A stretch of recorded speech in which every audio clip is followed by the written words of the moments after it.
손에 값만 가지고서는 지혜 그리고 구원에 이르는 지혜를 얻을 수 없습니다. 우리가 세상 사람들이 가지고 있는 지혜로는 구원에 이르지 못합니다. 그들이 가지고 있는 지식, 경험 이런 것들이 이 땅에서 좀 잘 살게 할 수는 있어도 하나님이 궁극적으로 여기 주시는 지혜, 구원 이것과는 사실은 무관합니다. 그래서 이 하나님이 주시는 이 구원의 지혜는 경외할 때 줍니다. 경외하는 하나님 경외하는 게 지식의 근본, 지혜의 근본입니다. 그래서 경외하는 자에게 주시는 지혜입니다. 그래서 16절 여기 손의 값 이게 뭘 의미하는지는 정확하지 않지만 여기에 대해서는 주석가들이 보통 두 가지 견해를 제시합니다. 교사에게 지불하는 수업료로 보기도 하고 두 번째는 세상적인 열정과 방법으로 보기도 합니다. 그래서 16절 미련한 자는 무지하거늘 손의 값을 가지고 지혜를 사려 하면 어찌민가. 그래서 두 견해 중 어느 견해를 취하든지 손의 값이 지혜를 얻기 위한 인간적인 방법을 의미하고 있다는 점에 있어서는 동일합니다. 그래서 다시 이 본절을 말하면은 미련한 자는 무지하거늘 인간적인 방법으로 지혜를 사려 하는 것은 어찌된 일이냐라는 거죠. 그러니까 미련한 자는 근본적으로 무지하기 때문에 아무리 인간적인 방법, 노력으로 지혜를 얻으려고 한다 할지라도 얻을 수 없다는 얘기입니다. 그래서 미련한 자는 인간적인 노력을 다 기울인다 해도 지혜를 얻을 수 없는데 근본적으로 무지한 미련한 자는 지혜가 앞에 있어도 그것이 지혜인 줄 알지 못합니다. 그래서 미련한 자 앞에 지혜는 마치 돼지 앞에 진저와 같다. 그래서 마태복음 7장 6절에서 주님이 이렇게 말합니다. 거룩한 것을 개에게 주지 말며 너희 진주를 돼지 앞에 던지지 말라. 저희가 그것을 발로 밟고 돌이켜 너희를 상할까 염려하라. 이건 전혀 이해를 못하는 겁니다. 맞지도 않고 상식으로도 통하지 않고. 그래서 미련한 자가 손의 값으로 지혜를 살 수 없는 것은 비단 그가 무지하고 지혜를 알아보지 못하기 때문만은 아닙니다. 미련한 자가 손의 값으로 지혜를 살 수 없는 것은 근본적으로 지혜라고 하는 것이 사람의 손의 값으로 살 수 없는 것이기 때문에 그렇습니다. 다시 말하면 지혜는 인간의 노력이나 수고와 같은 방법으로 결코 얻을 수 없는 겁니다.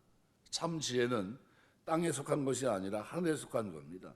그러므로 참 지혜는 인간이 노력해서 살 수 있는 것이 아닙니다. 하나님이 주시는 선물이고 하나님이 허락하시어 얻을 수 있는 겁니다.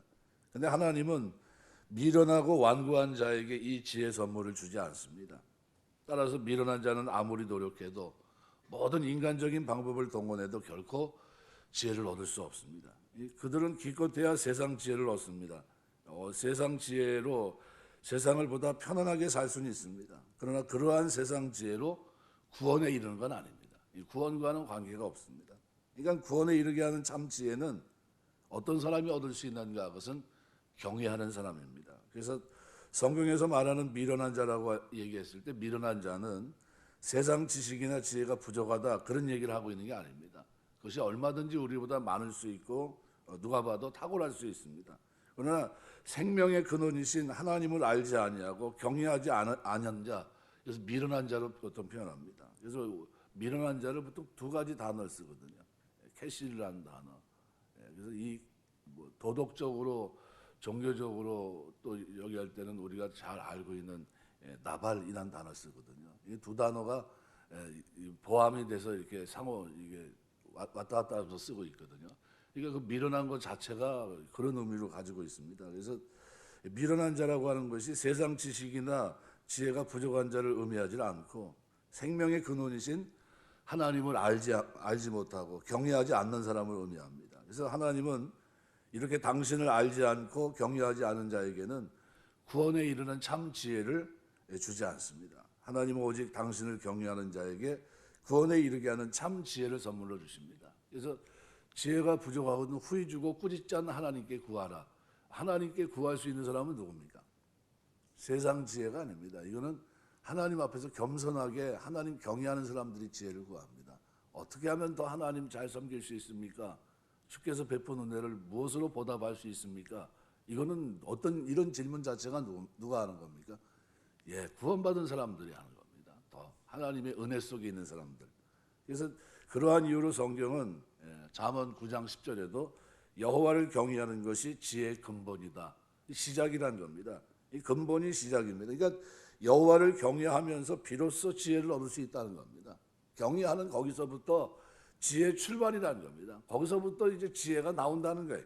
그러니까 구원에 이르게 하는 참 지혜는 인간의 노력이나 방법이 아니라 하나님을 경외하는 거기서부터 시작이 된다. 그 얘기를 하고 있는 겁니다.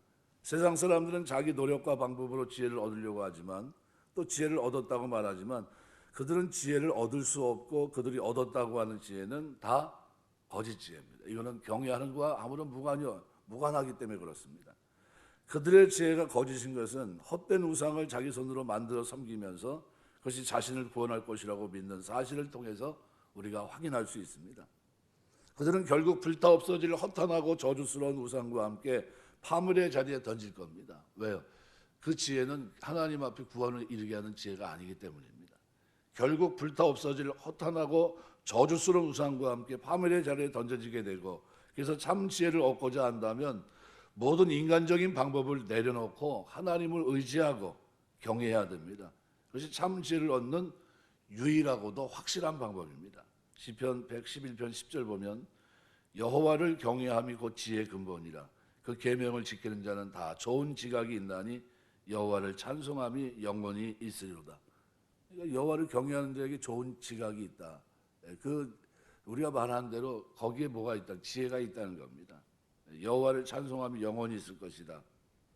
또 이사야 33장 6절 보면 너의 시대에 평안함이 있으며 구원의 지혜와 지식이 풍성할 것이니 여호와를 경외함이 너의 보배니라 그랬어요. 여호와를 경외하는 것이 보배입니다. 우리가 오늘 손해값을 어떤 견해를 취하든 지혜는 돈을 지불해서 얻어지는 게 아니다. 세상 것이 아니다. 들음으로 신중함으로 겸손 등 바른 인격의 축적을 통해 얻어지는 것이기 때문에 하나님과 관계되어 있는 겁니다. 우리가 살아가는 동안 하나님 경외하면서 구원에 이르는 지혜가 여러분의 삶 속에 신앙생활 속에 늘 충만케 되시길 주의 이름으로 축원합니다. 두 번째는 17절 말씀에 보면 가끔 제가 인용하는 그런 말인데 친구는 사랑이 끊어지지 않고 형제는 위급한 때를 위해 있느니라. 여기 형제란 아흐라는 이 단어가 형제 골육으로 번역된 단어이긴 하지만 동일한 혈통을 가진 사람들을 포괄한 의미를 지닙니다. 그래서 본문의 이 표현은 혈족이 기업 물을 자의 역할을 하며 염두에 둔 표현으로 이해하시면 됩니다. 그래서 히브리 사회에서 기업 물을 자는 계대 결혼을 통해서 대가 단절될 위기에 있을 때 구해줍니다. 신명기 25장 5절에서 10절. 또 가난하고 그래서 토지를 팔았을 때 이를 회복시켜주고 레위기 25장 25절부터 28절. 노예로 팔렸을 때는 해방시켜줍니다. 레위기 25장 47절에서 49절. 또 억울하게 피살당했을 때에는 피해 복수를 해주는 의무가 있습니다. 민수기 35장 19절에서 21절. 그러니까 당시 선민 공동체에서 친족의 역할이라고 얘기할 수 있는데 친족의 역할 내지는 본문이 위기 가운데서 벗어날 수 있는 최대한의 보장책이 누구였냐 하면 형제입니다. 형제. 그러니까 이거는 기업 물을 자와 관계되어 있는 그런 것이다. 그래서 오늘 본절에서 주석가들이 해석을 하면서 보통 두 가지 해석을 합니다. 친구와 형제를 동일 대상으로 지칭하는 말로 보고 참된 친구는 사랑이 끊이지 않고 어려울 때 형제와 같이 도움을 준다라는 의미로 본절을 해석한 경우가 있고, 또 하나는 친구와 형제를 문자 그대로 친구와 형제로 이해하고 친구는 사랑이 끊이지 아니하는 자이고 어려움을 함께 나누도록 태어난 것은 형제다 이렇게 이해하는 경우가 있어요. 근데 뭐 이렇게 하든 저렇게 하든 상관이 없는데 친구는 사랑이 끊이지 않는 자라고 하는 사실만큼은 똑같이 우리가 인정할 수 있습니다. 그래서 참된 친구는 어떤 상황에서도 사랑이 끊이지 않는 사람이다. 우리가 친구란 정의를 한번 한 20년 전인가요? 영국에서 한번 한 적이 있습니다. 뭐 했죠. 친구는 누구냐? 동행하는 사람이다. 어려울 때도 옆에 있어주는 사람이다. 해가지고 뭐 굉장히 많은 말들이 쭉 오가고 해서 결론을 이렇게 졌는데, 근데 오늘 성경은 뭐라고 얘기합니까? 친구는 오늘 본문에 기록한 그대로 사랑이 끊이지 않는 사람이라는 거예요. 언제도요. 어려울 때도, 환난 속에서도, 고난 속에서도 사랑이 끊이지 않는다. 어려움을 함께 나누도록 태어난 것이 형제입니다. 그래서 여기 참된 친구는 어떤 상황에서도 사랑이 끊이지 않는 존재입니다. 친구로 삼는 자의 상황과 형편에 따라서 그에 대한 태도가 달라지는 것은 진정한 친구가 아닙니다. 근데 사랑이 끊이지 않는 친구를 얻는다는 것이 그래서 어렵습니다. 사람들은 진정한 친구를 단 한 사람도 갖지 못하고 생을 마감할 수도 있습니다. 그만큼 진정한 친구는 드물고 찾아보기 어려운 존재입니다. 그러한 점에서 사랑이 끊이지 않는 친구를 하나라도 얻을 수만 있다면 그는 이 땅에서 참으로 행복한 사람이 아닐 수 없습니다. 그래서 기업 물을 자 그 단어와 관계되어 있는 형제 권력으로 번역되는 이 단어를 통해서 그 룻기서에도 보면 보아스가 기업 물을 자의 의무를 하잖아요. 그 위기잖아요, 그죠? 나오미나 룻에게 있어서 뭐 어떻게 살아갈 겁니까? 계속해서 그렇게 주스로 다닐 겁니까? 굉장히 어렵잖아요. 근데 그 상황을 의무를 수행합니다. 그래서 어떻게 해요? 그를 통해서 하나님께서 효도하는 효부를 통해서 대를 잇게 하시고 하면서 어떻게 해요? 결국은 기업 물은 자의 그 일을 통해서 하나님이 이 땅에 다윗을 보내시는 그런 은혜를 주셨거든요. 그러니까 우리가 이렇게 가만히 들여다보면 늘 기도하면서 좋은 사람이 될 수 있도록 우리가 좋은 친구를 구하기보다도 여러분이 좋은 친구가 되시길 바랍니다. 여러분 주변에 좋은 친구가 되시면 됩니다. 진짜 억울하게 생각하지 마시고 섬기면서 산다, 나는 사랑하면서 산다 이런 중심을 가지고 살아야죠. 조그만 거 가지고 자꾸 하다 보면요 못합니다. 절대로 사랑할 수도 없고. 그래서 여기 성경에서 그나마 그래도 이 정도면 괜찮지 않겠나 싶은 사람이 한 예가 있습니다. 다윗과 요나단이에요. 요나단이 왕 아들인데도 다윗에게 있어서 어떤 존재입니까? 진정한 친구로서의 역할을 합니다. 자기가 어떻게 보면 왕을 이을 자인데 다윗의 어떤 인기, 다윗이 이제 하나님의 기름 부음으로 왕이 된다는 그 소식을 알고서도 그를 죽이려고 하지 않고 어떻게 합니까? 그를 보호합니다. 그러니까 다윗과 요나단은 왕자였고 다윗은 목동 출신의 평민이고 요나단은 그런데 신분을 초월해서 다윗의 친구가 되어줍니다. 진실한 우정을 나눕니다. 다윗이 자신의 왕위 계승에 위협이 될 수 있는 존재인데도 그걸 경계하지 않고 오히려 그의 부친인 사울 왕이 다윗을 시기에 죽이려 할 때도 목숨을 걸고 지켜줍니다. 보호해줍니다. 다윗은 진실한 친구를 얻음으로써 누구보다도 행복한 사람이 될 수 있었습니다. 그런데 가만히 생각해 보면 우리가 바로 그런 사람들입니다. 무슨 얘기냐면요, 바로 성도들도 이런 친구를 얻고 있다는 겁니다. 왜냐하면 성도들은 요나단 이상으로 우리를 사랑하되 변함없이 영원토록 사랑하는 친구를 가진 그런 복된 사람들이기 때문에 그렇습니다. 그래서 친구가 누구냐? 바로 예수 그리스도십니다. 그 그리스도의 원래 위치는 어디입니까? 하나님의 아들이세요. 지극히 높으신 하나님의 아들이신데 그에 비해 우리는 뭡니까? 피조물입니다. 비천한 피조물. 그것도 죄인들에 불과한 존재입니다. 그런데 예수께서 신분을 초월해서 우리를 너무나 사랑하십니다. 이 땅 낮은 것 우리 가운데 오셔서 우리를 불러주시고 당신의 친구를 삼아주십니다. 감지덕지한 거죠. 그리고 변함없이 우리를 사랑하시되 우리를 구원하시기 위해서 자기의 생명을 버리기까지 하면서 우리를 사랑하십니다. 주님 말씀하시기 요한복음 15장 13절 사람이 친구를 위하여 자기 목숨을 버리면 이에서 더 큰 사랑이 없다. 친구를 위해서 목숨을 버리십니다. 그 말씀에 따라 친구를 위해 자기 생명, 자기 목숨을 버리신 분이 예수님이십니다. 우리의 진정한 친구는 누굽니까, 여러분? 예수 그리스도밖에 없어요. 그분입니다. 그분은 죽으시고 부활하신 후 승천하셔서 하나님 우편에 앉아 계시지만 지금도 당신의 영을 통해 우리와 함께 동행하시고 우리를 도우시고 우리와 교제하십니다. 성령 하나님을 통해서.